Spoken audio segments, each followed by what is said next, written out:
Ok, c'est le A Splifton et voici mon Click Talk. Let's go. Walk it like I talk it. Walk it like I talk it. Yeah. Walk it like I talk it. Walk it like I talk it. Hey. Comment ça va, Alpha ? Bah écoute, tranquille. Trop bien, je suis très très content. Je suis même intimement très ému de te recevoir aujourd'hui dans Click Talk. Et ce pour deux raisons principales. La première, c'est que je considère avoir en face de moi un des meilleurs producteurs de musique en France, avec pour moi une discographie exceptionnelle qui a façonné mes oreilles. Je peux sincèrement pas énumérer le nombre de fois qu'un de tes morceaux m'a traumatisé. La deuxième, c'est que j'ai toujours rêvé qu'on puisse partager ce moment ensemble et le faire aujourd'hui pour ma dernière chez Click. La boucle est bouclée de manière magistrale, donc je suis très très content. Et pour entrer dans le vif du sujet, si vous cherchiez, vous qui nous regardez, le point commun entre le reggae jamaïcain, les inconnus, Dr Dre, DJ Quick, le carnaval de Notting Hill et Joinville-le-Pont, restez confortablement ici. À LPHA, on te reçoit aujourd'hui pour la sortie courant juin de ton nouveau projet Playball, un EP produit en collaboration avec le producteur, compositeur, beatmaker et artiste Alex Montfort. On écoute un extrait avec le single Un petit break. On est brave, on est vaillant, mais des fois y a besoin d'une petite pause, une petite phase dans ma tête, une petite phrase. Il faut un petit break, un besoin de se déconnecter, un bon resto, juste un petit grec, on me lâche la grappe une seconde ou deux, juste le temps d'un petit break, un petit punch, petit RTT, du soleil et de la pastel. Du coup, première question très simple, comment est né ce nouveau projet ? Bah écoute, c'est une collaboration avec Montfort. En fait, on s'est capté sur les réseaux, tout simplement, sur Instagram. Et puis on a commencé, on s'est rencontrés, on a échangé. En fait, en vrai, non, je suis arrivé chez lui avec la basse. On a buffé direct, voir s'il y avait une alchimie, c'est parti direct. Et de là, on a commencé à chercher. Là, on est quand même fin 2019. On commence à chercher des idées, des petits instrus, des reprises, des refrains, etc. Et puis ça s'est construit petit à petit, et puis on a été freiné comme toute la planète en mars 2020 avec le Covid, etc. Et puis voilà, ça sort en 2022. Du coup, moi j'aimerais maintenant, une fois qu'on a parlé de ton actu, j'aimerais qu'on revienne aussi sur ton parcours, à commencer par ton background musical et tes premiers rapports avec la musique. Et l'année de ta naissance, si je dis pas de bêtises, en 1979, C'est ça. sort ce morceau. Africa unite, 'cause we're moving right out of Babylon, and we're going to our father's land. Yeah. Donc le premier genre musical qui va donc construire le producteur que tu es devenu, c'est le reggae, avec notamment ta maman, animatrice chez Radio Aligre. À l'écran s'affiche une photo de toi de cette époque, tu as 8 ans. Puis le voyage va être hyper important dans ton parcours musical, va naître pendant une première expédition à New York ton amour pour le hip-hop avec ce titre légendaire. And pass the buzz and stay low key, big G, cause you lost all your homies' love. Now call it what you want to. You trip with me, now it's a must that I trip with you. Bow wow wow, yippee yo, yippee yay, doggy dogs definitely in the hells. Bow wow wow, yippee yo, yippee yay, death rose definitely in the.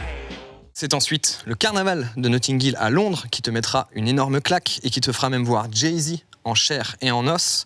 La photo s'affiche à l'écran. Donc si je résume un peu en termes de cartographie musicale, on a 3 éléments hyper constitutifs de ta musique: le reggae jamaïcain, le gangsta rap californien et la déconne festive des londoniens. C'est à peu près ça. Ouais, c'est ça. Et puis aussi beaucoup de chansons françaises. En fait, dans tout le groupe, tout Splifton, que ce soit Fabrice, Sylvain, même Gérald, on a tous consommé et baigné dans beaucoup de musique. Et il ne faut pas oublier la chanson française, les Brassens, tous ces gens-là. Parce qu'il y a un amour du mot, il y a un amour de la petite punch et puis la bonne rime. Donc du coup, ouais, le reggae, la soul funk, obligé. James Brown, Jackson, c'est toutes les années 80. Et puis le rap avec surtout le gangsta rap. Ouais. Donc finalement, tu finis par acheter un sampler, un ASR10, et tu commences à produire. Naît le club Splifton, donc la traduction un peu littérale et un jeu de mots avec évidemment Joinville. Tu auras tes studios, les studios de la plage. Très rapidement naîtra également le CSRD, donc la fusion du club Splifton avec Réservoir Dog, dont on écoute 2 morceaux pour moi assez emblématiques. Le premier sorti en 2014 sur STC à vie, et le deuxième sur le premier album du CSRD en 2000, Riders sans frontières et Pavillonné. On est dans une virée chirée nationale, prévient les les cassos et les garces, qu'on arrive avec le son sale. Je peux me changer mais pas changer, c'est mon lifestyle. R-I-D-E-R, au top de la rail. Si fier, se fout en l'air, au four, sa vie roule comme une pierre. Sûr de rien, mais sûr de le faire. R-I-D-E-R sans frontières. Y'en a qui appellent ça la nuit, moi c'est ma journée. Et chaque jour on va pavillonner. Le spliff dans le air, des ramène les pavillonner, pavillonner. Le spliff dans le R, des ramène le LB. Pavillonner, pavillonner. Le spliff dans le R, des ramène les pavillonner, pavillonner. Et ALPHA donne rousse, mais pour pavillonner, pavillonner. Donc voilà, ce morceau c'était pavillonner, et en fait pavillonner pour moi c'est hyper important ce mot-là, parce que ça va être un des mots qui va faire partie de tout le champ lexical, et c'est hyper important je trouve dans votre mouvement, tout le champ lexical que vous avez pu amener, inventer. Et en fait pour le début de cette interview, j'ai envie de te parler de ta casquette de rappeur, parce que souvent en interview on te parle de ta casquette de producteur, de réalisateur, mais moins de celle de rappeur. Et moi c'est ça que j'adore en fait avec vous et avec tout le mouvement que vous avez amené, c'est que quand au milieu des années 2000 et même avant, certains rappeurs avaient une traduction, en tout cas textuellement, assez littérale de ce qui se passait aux États-Unis. Vous avez ramené un vrai truc, très français, avec votre propre lexique, beaucoup de choses. Et du coup, moi, ce que j'aimerais comprendre, c'est d'où elles venaient vos idées.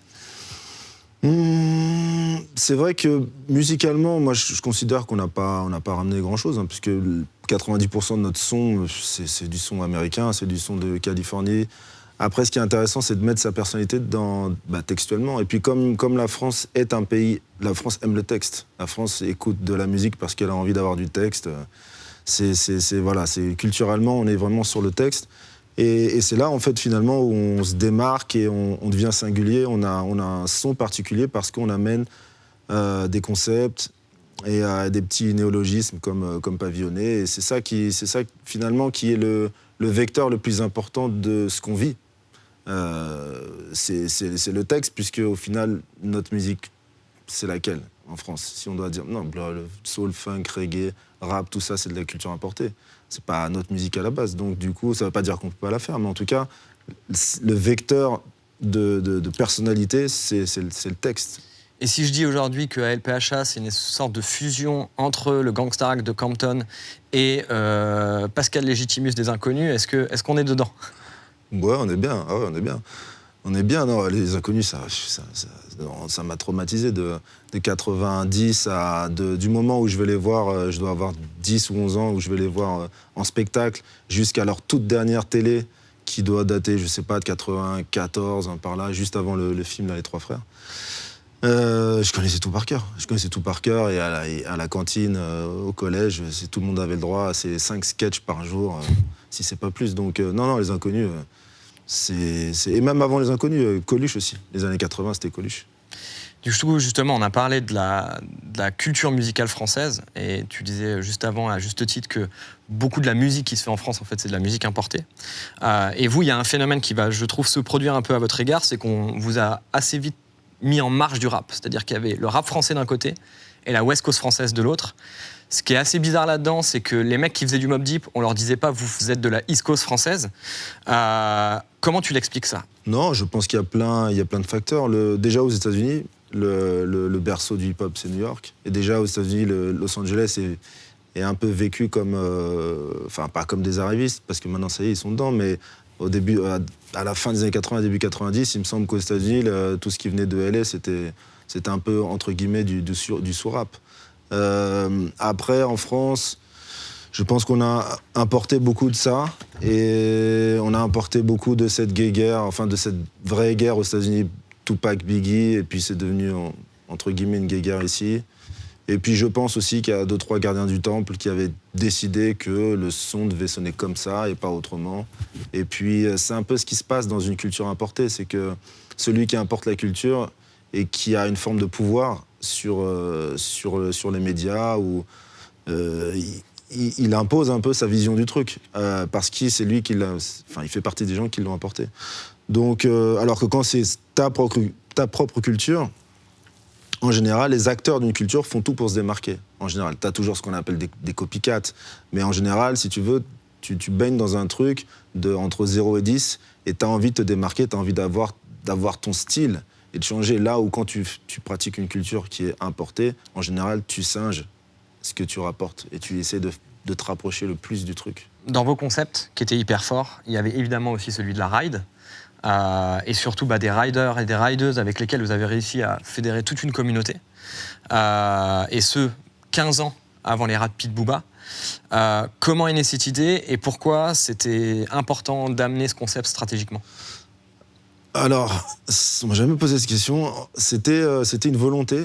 C'est-à-dire qu'en fait, quand on est estampillé West Coast, là où avant, tous les gens que tu as cités dans les années 90 étaient estampillés rap français. Nous, quand on arrive, on nous met West Coast. Bon, voilà, c'est la West Coast française. Bon, très bien. Et donc, qui dit West Coast, parce qu'aux États-Unis, ça va de pair avec la culture des gangs, etc. Ça veut dire que potentiellement, tu veux être gangster ou tu veux te faire passer pour un gangster, etc. Et c'est, à l'époque, aujourd'hui, les gens s'en foutent, les jeunes, ils s'en foutent. Mais il y a 20 ans, c'était un peu mal vu du hip-hop, et en l'occurrence du hip-hop sur Paris, ce truc de gangster et de machin. Donc, à un moment donné, en fait, je me suis retourné, je me suis dit, mais en fait, on a un slang, on a un argot qu'on utilise tous les jours. Pourquoi ? Je sais pas, on ridait, c'est la ride, on ride ce soir, c'est ça qu'on disait, que ce soit le RD ou le spliffton. Et c'était vraiment notre mot. Donc je me suis dit, à ce moment-là, on oublie gangster et on va faire rider. Et c'est de là que ça part. Et en fait, j'avais une phrase que je gueulais à chaque fois on a une période où on sortait pas mal en club, les bains-douches, etc. Et à chaque fois que je rentrais dans le truc, je criais « Valdeman, rider !» Et à un moment donné, je me suis dit, mais il faut que... Tu sais, il y a toujours un moment où quand tu fais un produit artistique, soit de la musique ou autre, il faut faire le lien entre ce que tu vis et ce que tu vas produire, là, en l'occurrence, dans un studio. Il y a des fois, en fait, tu penses pas à certains trucs que tu vis tous les jours, que tu penses tous les jours, ou que tu dis tous les jours. Simplement parce que t'es happé par où t'as envie de dire, comme, tu vois, comme la tendance, ou etc. Et là, il y a un moment, il faut juste se regarder et se dire, attends, mais là, en fait, on a une manière de parler, on a une manière de triper. On n'a rien inventé. On n'a pas inventé la soirée, on n'a pas inventé la ride. Mais nos mots, notre argot, il n'y a que nous qui utilisons ça. Le druide, la ride, le liquide bienfaisant, l'agnole. L'agnole, c'est un vieux mot, c'est un mot de français, tu vois, c'est un argot de parisien. Même pas, ça remonte encore. Je connais pas l'étymologie du truc, mais bon, c'est un mot, tu vois, très franchouillard. On le prend avec nous. Et tout d'un coup, tu vois des gars en 98, 99 avec des tresses tatouées, machin, qui disent « Allez, elle est où l'agnole ?» Et on va rider. Et on va passer chez le druide. Donc après, tout ça, en vrai, c'est juste sous tes yeux. C'est ça le travail du musicien. En fait, c'est le griot. C'est comme chez les castes de griots en Afrique. Le griot, c'est celui qui raconte l'histoire. C'est pas forcément ou il le vit, ou alors il l'a vécu, mais en tout cas, c'est lui qui transmet l'histoire. J'aimerais qu'on profite de cette interview pour rendre hommage à Desty Corleone, disparu en 2013, paix à son âme, personnage haut en couleur et qui sortait du lot notamment auprès des Américains. Je me rappelle d'une interview où en gros tu disais, dès qu'on avait l'occasion de rencontrer des mecs des US et qu'on leur faisait écouter des couplets de Desty, l'oreille se tendait tout de suite. Qui était Desty Corleone ? Desty Corleone, c'est tout simplement une légende du pavé parisien. C'est un gars qui a fait ses armes dans les années 90, très, très jeune. Il était de 78, dans le tag, avec Zan, avec les 3DT, avec Sean, Soper, Xoer, tous ces mecs-là, Win. C'est un gars qui était dans le Reservoir Dog, avec Pimp Cynic, Oji Ramirez, Waslo, Nino, tout ça. Et après, quand on a fait la connexion, donc Reservoir Dog et Spliffton, donc CSRD. Donc j'ai eu l'occasion d'être déjà dans un premier temps de rider, de faire des soirées, parce que c'est là-dessus qu'on s'est connecté, la musique, les soirées. Et puis après, quand on a enclenché la musique, on a fait des heures et des heures et des heures de studio. Et Dusty, c'est un mec qui est trop en avance. S'il y avait un morceau, voire un couplet iconique de Desty à recommander à ceux qui nous regardent. Mais je dirais gangster. J'ai toujours voulu être un gangster, un big baller ou un cash money millionnaire. Gangster parce que quand t'écoutes ce truc-là, t'écoutes ce qui se fait aujourd'hui en termes de contenu lyrical, en termes d'attitude. Il était déjà ça il y a plus de 20 ans. tatoué de la tête aux pieds, l'attitude, le truc. Quand les ricains, à chaque fois qu'on allait là-bas ou quoi, je jouais des trucs, et quand lui, il passe dans la stéréo, les gens disent « Mais c'est qui ? Qu'est-ce qui rappe là ? Qu'est-ce qui rappe ?» Et quand ils le voient, ils hallucinent sur son style. Et là, on est en 99. Ça n'existe pas en France. Dans ta discographie, il y a toujours eu aussi une longue tradition des interludes, notamment celle mythique qui oppose le A et Alpha, tes deux alter-ego, ou encore Tonton Has-Been. D'où te vient cette culture de te créer comme ça des personnages dans ta musique ? Là, on a été beaucoup en France, c'est de chroniques. C'est de chroniques. C'est 80, 92, 93 de chroniques qui étaient construits un peu comme un long métrage avec des interludes, etc. Il y avait tout. C'était pas juste ce qu'on appelle un fade en musique, où la musique descend et puis il y en a une autre qui arrive, etc. Tout s'enchaînait, il y avait des interludes. En fait, t'étais plongé dans un truc, et ça, plus Doggy Style, c'est les deux, en fait. C'est la pierre angulaire. Ça et Doggy Style fait qu'il y a... L'interlude, c'est devenu classique. Enfin, il y en a eu énormément. Au ministère, ils en ont fait plein. On se souvient de cette interlude légendaire d'Erat aime les Lascars avec Gynéco, Lécher les tranquilles. C'est l'interlude, c'est ça vient de ça. Ça vient de ça, Dr. Dre et Doggy Style. Et du coup, entre le A et Alpha, lequel des deux tu es là tout de suite ? Ah, bonne question. Je sais pas, je pense à un mix, une sorte de blend, une sorte de whisky blindé, je pense. Ok, et ben si tu en es un, l'autre a une question pour toi. Belge, japonais, français, espagnol, anglais, autrichien, finlandais, austro-hongrois, mort ou vivant, quel est ton feat de rêve ? Pas mal. Donc voilà, on a réussi pour la première fois en exclusivité mondiale à réunir le A et Alpha sur un même plateau. Et donc la question, quel est ton feat de rêve ? Waouh. Ok. Feat de rêve, allez, il faut être rapide. Je dirais Eazy-E. Alors justement, puisqu'on parle d'Eazy-E, une anecdote qui est très connue à ton sujet, c'est que tu as fait un pèlerinage avec Thomas Njel et Fabrice Eboué. C'est une anecdote qui... Et Noum Diawara. Très important de le souligner. La photo s'affiche à l'écran. Très rapidement, c'est une anecdote qui est très connue de tes fans, mais j'aimerais que tu la racontes parce que pour moi c'est fou, quoi. Cette détermination d'aller là-bas. En fait c'est simple, hein, c'est qu'en 95, tous les vieux s'en rappellent, il n'y avait pas d'internet, donc il fallait avoir les informations par la presse papier ou des fois ou par la télé. Bon, c'était difficile. Et en fait, Fabrice apprend que Eazy venait de décéder, apparemment que c'était du sida, etc. Donc, mais on a eu l'info plusieurs semaines après, je pense. Et bref, et donc, déjà, on s'est regardé comme ça, parce qu'il y avait Tupac n'était pas encore mort, hein, c'est vraiment le premier, rappeur qui nous touchait, qui était mort. Et puis, il a lancé ce truc-là, il lançait, un jour, on fera le pèlerinage, voilà. Mais il a lancé ça en 95, quoi. Et en 2007... Thomas nous dit bon les gars, allez, il faut qu'on y aille. Lui non plus, il était jamais allé. Il dit allez, prenez vos billets, maintenant on arrête de repousser, on y va. J'ai dit ok. Et une fois qu'on était là-bas, on s'est regardé, on a dit c'est la première chose qu'on va faire, c'est on prend l'adresse du truc et on va sur la tombe de Eazy. Boum, on y va et tout, machin, un peu en toute décontraction, parce que bon, Eazy, c'est la fête, tu vois, c'est le gangsta rap, c'est festif. Et donc on arrive et tout, et puis quand on arrive vraiment au-dessus de la tombe et que tu vois la petite plaque et il y a marqué Eric Eazy Wright, tu te dis ah ouais quand même. Et puis déjà t'es au-dessus d'un mort, et puis en plus de ça, tu sais, t'as toute une mystique et tout un univers, ça te renvoie à toute une jeunesse et tout, c'était assez spécial. Donc du coup, on a moins fait les fanfarons et puis on a fait un hommage simple. On a filmé, on est resté là à parler de lui pendant une demi-heure, etc. Et puis voilà. Pour revenir sur les interludes, il y a aussi celle où tu faisais intervenir certains invités, notamment à travers des interviews ou des propos qu'ils avaient pu tenir dans les médias. J'aimerais qu'on revienne sur une interlude de ton dernier album STCAV qui forcément nous parle beaucoup chez Click. On écoute. Il faut d'abord se dire quel est le traitement que le rap réserve au rap. C'est-à-dire que les rappeurs se sont eux-mêmes mis dans un système de colons et d'esclaves par rapport aux médias et par rapport à leur culture. Au début, le rap, c'était son propre média. Il n'y avait pas de télé, il n'y avait pas de radio, mais les albums vendaient parce qu'on savait, on voulait aller chercher, on voulait trouver, et il y avait la culture de la recherche.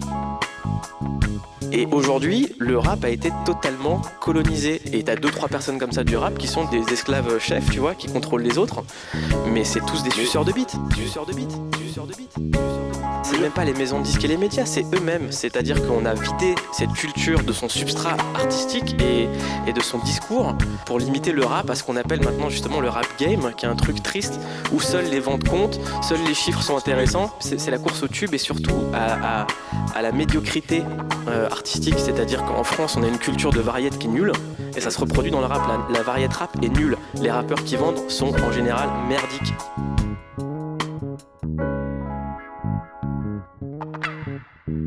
J'ai pas de problème à le dire, ils sont beaucoup plus forts qu'avant en termes de flow ou tout ce que tu veux, mais ce que ça raconte, c'est merdique. T'étonnes pas s'il y a que des mecs de 6 ans à tes concerts. Donc évidemment, ce choix, il est pas anodin. Pourquoi ce choix ? Ce choix de prendre cette intervention de Mouloud, parce que je trouvais intéressant que j'ai pris ce truc-là en 2014 ou ça, je sais plus. 2014, ouais. C'était intéressant que quelqu'un de mainstream ait ce discours, en fait. Ça m'a paru intéressant. Si ça avait été un mec sur, je sais pas, FPP, ou il y a plein de gens qui disent ça sur des petits médias, mais quelqu'un qui a cette aura comme Mouloud, je me suis dit, ah tiens, il se mouille. Tu vois, il dit vraiment quelque chose que personne ne dit, ou tu vois, ou que quelqu'un éventuellement aurait peur de dire, de peur de se fermer les portes ou quoi que ce soit. Donc je pense qu'en fait, on revient à ce truc de culture importée, c'est que souvent, on laisse un petit peu l'artistique et ce que pourrait développer un artiste pour se concentrer sur comment on va vendre des pots de yaourt, comment, ah tiens, il y a ça qui marche là-bas, ce style-là, ou cet artiste, ou ce type, ah, le Eminem, donc il nous faut un blanc qui rappe un peu trash. Il y a toujours ce truc de, bon, il faut suivre, et quand tu suis, tu t'influences parce que tu écoutes, on n'invente rien. On est tous des sortes de mix de plein de trucs qu'on a écoutés, mais la démarche artistique, c'est justement essayer de penser contre soi, essayer d'aller chercher des trucs un peu différents. Et la démarche artistique, malheureusement, va un peu à l'encontre de l'industrie qui, elle, formate. Et voilà, il y en a beaucoup, malheureusement, qui se plient à ce format. Pour ma prochaine question, on se refait un petit break musical et on en reparle juste après. ALPHA, différentes classes, différentes disquettes, différents concepts dans la tête et par-dessus je porte toujours. J'assume toujours, je fabrique toujours, je collectionne toujours, je porte toujours, j'assume toujours, je fabrique toujours, je collectionne toujours. Du coup, différentes casquettes. Donc tes différentes casquettes à toi, c'est rappeur, producteur, réalisateur. Donc je vais m'adresser à chacune d'entre elles. Rappeur, quel est l'album selon toi le mieux rappé de tous les temps ? Le mieux rappé de tous les temps, que ce soit en français ou en américain ? Tout ce que tu veux. J'aime particulièrement MC Ren. Il a une voix percutante. Il y a Ice Cube. C'est des sortes de rappeurs autoroute là, qui cassent tout quand... En français, t'as des mecs comme Lino, il y en a plein, hein, mais on va dire Ice Cube. Du coup, producteur, quel est l'album le mieux produit de tous les temps ? C'est Dre. C'est Dre, ce sera ou le premier ou le deuxième Chronique, mais c'est Dre. Et puis réalisateur, parce que la production et la réalisation, c'est quand même deux choses un peu différentes. Quel est l'album le mieux produit en termes de, genre, peut-être d'instrumental ? Mais d'accord. quel est l'album le mieux réalisé dans son ensemble et qui peut-être a un impact sur la pop culture qui va aller au-delà de l'album en lui-même ? Donc en réalisation, ce sera plutôt Dre. Puisque de toute façon, ces deux Chroniques, à chaque fois qu'il en sort un, il révolutionne le son. Donc ça, ce sera Dre. Et en beatmaking, je vais mettre Quick. Je vais mettre Quick parce que lui, il met les mains dans le cambouis, il fait toutes ses musiques. Là où Dre, souvent, il sous-traite à des beatmakers, etc. Où il arrive, il dit « Ah tiens, ça c'est pas mal, hop, vous me rejouez ça. » Bon, il n'a pas touché à la machine. Donc en réalisateur, je vais mettre Dre, en beatmaking, je vais mettre Quick. J'aimerais qu'on parle maintenant de ton album commun avec l'ingénieur du son / justement réalisateur d'albums mythiques de LA, Richard Segaluredia. Cet album, c'est World Ride. On écoute un extrait et on en parle juste après. Rolling on, I walk to the sound of a G beat. Let me show you motherfuckers what a GC. DPGC, we on a whole nother different level, motherfucker, with the chromes on us. thump of the bumper, you see us up in traffic. With a thump of the bumper, nigga, from here to Aspen. The ladies love us, pop pills like aspirin. No need for asking, we keep it gangster. My black, there's a whole lot of struggle. At any moment find yourself in serious trouble. Et donc pour préparer cette interview, j'ai rematé l'excellent documentaire West Coast Theory que je vous conseille vraiment à tous pour comprendre l'évolution de la production musicale de la West Coast à travers notamment un de ses dignes représentants, donc Richard Segal Heredia justement, qui à un moment donné a 7 phrases qui s'affichent à l'écran. Il y a un monde entre faire un beat et produire une chanson. C'est quoi ce monde ? On va dire que faire un instru, que ce soit sur un sampler ou dans un ordinateur, c'est exactement comme un musicien, un guitariste qui va prendre sa guitare et qui va faire un riff. C'est pas parce qu'il va faire un riff ou qu'il va faire juste 2-3 accords que ça va en faire une chanson. Donc la différence entre... Un beatmaker, c'est comme un musicien, c'est pareil. C'est comme un scratcher, c'est comme un violoniste, c'est n'importe quoi. C'est quelqu'un qui produit de la musique. Maintenant, une chanson, ça a une thématique, une esthétique et un angle, on va dire. Une thématique, de quoi ça parle ? Bon, on n'invente rien, que ce soit l'amour, la guerre, etc. Une esthétique, de quoi ça va être quel style ? Ça va être salsa, ça va être reggae, ça va être... Est-ce que c'est du reggae ? Est-ce que c'est du rocksteady ? Est-ce que c'est du rap ? Donc ça va être l'esthétique. Et l'angle, c'est quelle sensibilité l'artiste va apporter sur cette thématique et sur cette esthétique. Donc, je pense c'est un apprentissage. Et faire des chansons, c'est un apprentissage. Parce que sinon, effectivement, tu peux juste envoyer un beat, l'autre il rappe dessus. Bon, ça va être au meilleur des cas, c'est un kicker, ça fait un bon kickage. Et puis c'est tout. Dans ce même documentaire, Biril, le leader du groupe de hip-hop légendaire Cypress Hill, dit à propos justement de Richard Segal, il a fait plein de disques célèbres et ils sonnent tous lourds. Question très simple, c'est quoi un album qui sonne lourd ? Un truc lourd, c'est le drum and bass. Donc parce que là, on parle toujours de toutes ces mêmes musiques, on va dire, qui sont issues du Nouveau Monde, de l'esclavage, donc des États-Unis, donc tout ce qui naît du blues, etc. Donc le funk, le rhythm and blues, dans la Caraïbe, le reggae, et après toutes les musiques qui en découlent, le rap et tout ça. C'est le drum and bass. Si tu fais ce genre de musique et que ton basse batterie, il n'est pas efficace, il est mal enregistré ou il est mal mixé, ton morceau, il tient pas. Et inversement, tu peux avoir éventuellement pas d'accord, tu vois, de musique, ou alors avoir peut-être une guitare un peu à côté. Mais si ton drum and bass, il est fat, ça fonctionne. Pour ce genre de musique-là, je parle. Quand tu vois un disque de Michael Jackson qui, 40 ans plus tard, n'a pas pris une ride, est-ce que Jul pourra en dire autant dans 20-30 ans ? Est-ce que les albums actuels sonnent moins bien qu'avant ?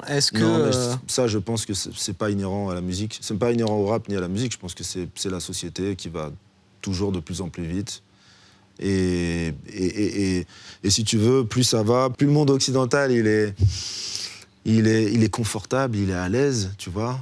Même s'il y a des gens, tu vois, qui n'arrivent pas à boucler les fins de mois et tout, mais globalement, on est quand même les 10% de la planète où c'est relativement assez confort, tout le monde a son petit iPhone, son machin. Et je pense je fais partie des gens qui pensent qu'on est tous des consommateurs. Donc il faut que ça consomme, il faut que ça balance. Plus de yaourt, plus de musique, plus de machin, acheter des habits, des machins. Donc je pense que c'est une dynamique globale, en fait, du monde occidental qui fait que la musique suit cette dynamique, en fait, je pense. Et justement, pour épouser le propos que tu viens de tenir, je te propose qu'on regarde un extrait d'une interview de will.i.am issue de ce même documentaire. Soon, I'm getting my freaking studio on my phone. Get a guitar chord, you're gonna put it right here, ling, ling, ling, ling, ling. I'm gonna have a programmed drum thing, I'm gonna go plug it in, like do my little rap, put mend, right? And then I'm gonna put broadcast and I'm gonna send it to 2 million, 4 million friends in 20 seconds. What the fuck you need a studio? Je crois qu'il a technologie. Tout va plus vite. Et puis la révolution numérique. Tout va plus vite, il faut que tout aille vite, que ce soit consommé par le plus grand nombre, que tout va plus vite. Toi qui portes la fameuse étiquette peut-être lourde à porter d'ailleurs, du DJ Quick français. J'aimerais que tu me parles de l'importance de rendre la musique organique. Si tu veux, dans l'ordinateur, dans le monde du hip-hop, on quantise tout. Tout est quantifié. C'est-à-dire que l'ordinateur met tout exactement sur les temps, en fait. Et ça donne un style, mais quand tu as quelqu'un ce qu'on appelle le groove, si tu veux, il arrive juste un peu avant ou préférablement juste un peu après. Et c'est ça qui donne le petit côté swing, en fait.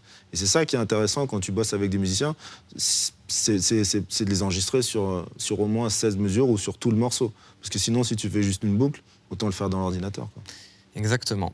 Sans transition, j'aimerais qu'on parle d'écologie, car c'est une thématique qui, je trouve, a traversé toute ta discographie, avec notamment le morceau Pour le réchauffement, sorti dans une première version en 2007 sur Valdemar Rider, puis dans sa version Particules fines remix en 2015 sur Ride Estival, dont on regarde un extrait. Et grâce à toutes les usines qui ne font que polluer, on fait l'air climatisé, la boucle est bouclée. Agissons ensemble, trouvons tous un moyen de réchauffer la planète.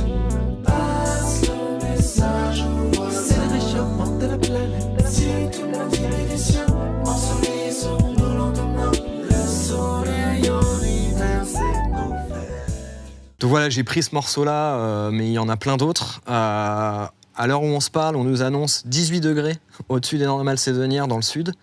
En tant que rappeur français, le plus éco-responsable, comment tu expliques que le rap, hormis quelques exemples comme Rockin' Squat ou IAM, ne se soit jamais emparé de ce sujet, et pourquoi toi tu l'as fait dès 2007 en fait? Je regarde un peu autour de moi, je regarde ce qui se passe, et c'est une thématique qui était là dans les années 2000.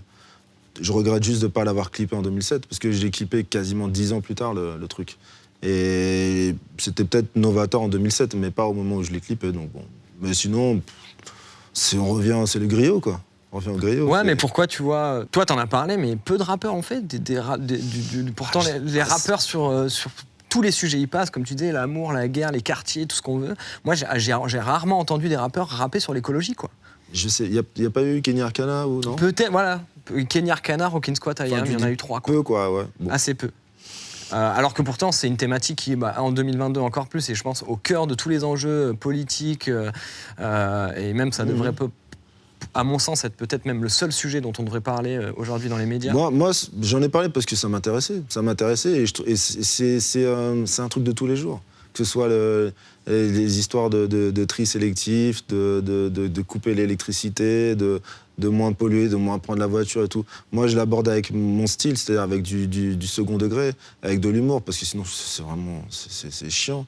Mais sinon, je trouve que c'est notre vie de tous les jours. Donc, ça m'a paru naturel, en fait, d'en parler. Pour ma prochaine question, j'aimerais m'adresser au président du FPT pour parler du côté sensuel, on va dire, de ta musique. On se fait un kiff déjà et on s'écoute 2 morceaux pour moi emblématiques de ta discographie, Y'a pas que la chatte et String Volant.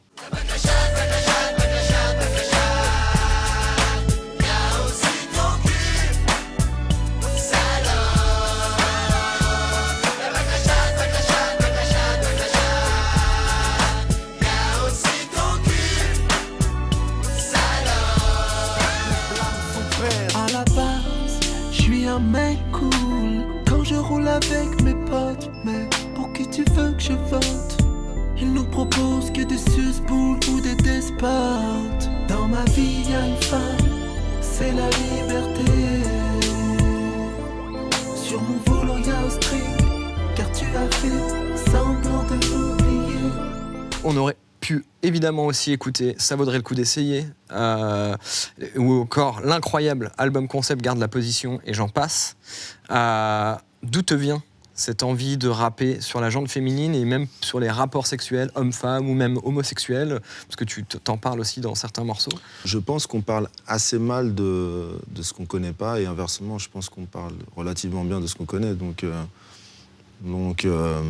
ça fait pas, c'est pas une histoire de West Coast. Un mec comme Ice Cube, qui est un pilier fondateur de la West et même du rap en général, n'a jamais parlé de femmes dans ce truc. Donc c'est pas une histoire de West. Et puis non, c'est une histoire de quoi est-ce que tu parles de ce que tu connais, c'est tout. Parce que je pense qu'on n'est jamais plus pertinent ou en tout cas intéressant que quand on parle de ce qu'on connaît. Quand on voit un rappeur comme Orelsan qui a fait un morceau comme Sale Pute, qui était un peu dans la veine de ce que vous pouviez raconter aussi dans ces morceaux-là, est-ce que ça t'est arrivé de te poser des questions sur le féminisme, sur est-ce que je vais me faire à un moment donné, est-ce que je vais avoir des critiques vis-à-vis de ça? Non, je me suis jamais posé ce genre de questions. Après, tu poses la question de la censure, c'est ça? Ouais. Non, en fait, oui et non. C'est-à-dire que tu produis des choses, tu sors des morceaux, des albums, mais les personnes qui se disent qu'ils ne se censurent pas, elles mentent.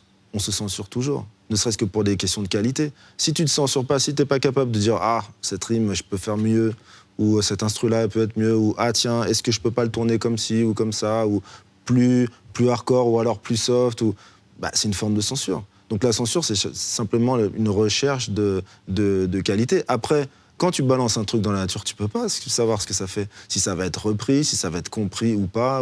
Et après, il y a l'histoire de l'exposition. Je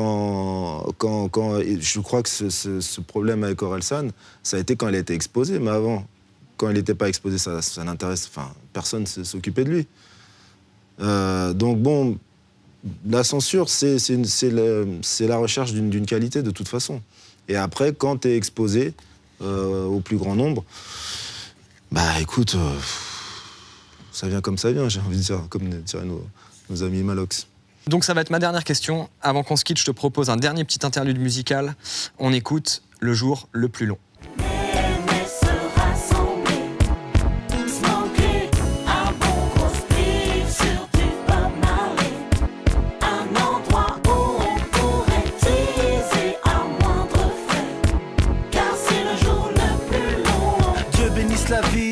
J'espère que je vivrai jamais les temps où on fera des barbecues en ligne. 21 juin, on est le jour le plus long. Saucisse et solstice de Marc Splifton.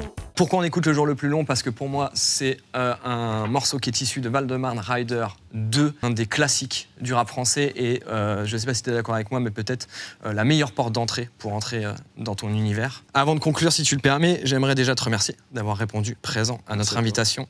J'aimerais également remercier Leïla, Rudy pour leur confiance et bien sûr Mouloud qui m'a transmis beaucoup. Vous qui nous regardez dans votre télévision ou sur le web, vous ne le voyez pas, mais pour que cette émission existe, il y a une bonne dizaine de techniciens qui taffent comme des oufs, en régie ou en post-prod. Merci à eux tous et mention spéciale à mes collègues Sophie, Thibaut, Thomas, Alex, Mourad et notre programmateur, le seul et l'unique Nico. Je souhaite également à Félix et Louise de mener une super aventure ici. Enfin, gratitude éternelle à ma famille de cœur. J'ai nommé Curators, sans qui je ne serais à mon avis pas là aujourd'hui. Anthony, JP, Amo, Bruno, JB et mon frère Guillaume. Et je m'arrêterai là. C'est donc ma dernière question. N'importe quel journaliste passé chez Click a rêvé de la poser. C'est quoi ta définition d'une clique? Une clique, c'est un crew, c'est une bande, c'est une bande de potes, c'est la ride. Ma clique, c'est Splifton, c'est NGT Crew, c'est le RD, c'est West Rider, c'est Bandana Music, c'est la ride. Tout simplement.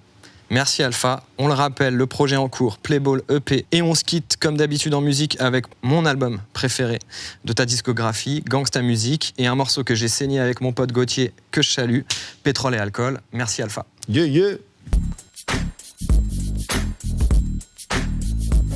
Ils peuvent faire ce qu'ils veulent, en bande ou bien seul. Ne zone pas, Rider vient se péter la gueule. Et la formule est toute trouvée.